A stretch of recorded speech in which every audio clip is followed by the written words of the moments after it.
জীবন মানে অপূর্ণতা, পূর্ণতা সবকিছুরই মিশ্রণ।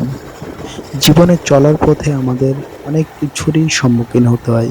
কখনো আমাদের ব্যর্থতা ঘিরে ধরে, কখনো ব্যর্থতা পেরিয়ে আমরা সফলতার মুখ দেখি। কিন্তু আমাদের কিন্তু কখনো হাল ছাড়া উচিত নয়। কেননা আমাদের সামনে কি অপেক্ষা করছে আমাদের জন্য সেটা কিন্তু আমরা জানি না। আমাদের সামনে হয়তো আমাদের বিজয়ও হতে পারে অথবা হারও হতে পারে।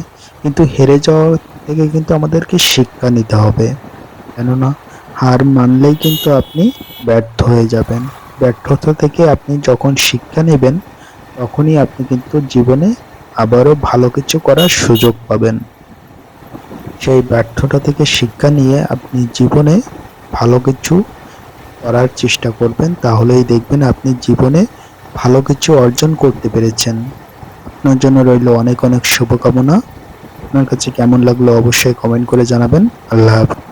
জীবন মানে অপূর্ণতা, পূর্ণতা সবকিছুরই মিশ্রণ।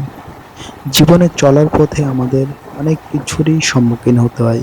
কখনো আমাদের ব্যর্থতা ঘিরে ধরে, কখনো ব্যর্থতা পেরিয়ে আমরা সফলতার মুখ দেখি।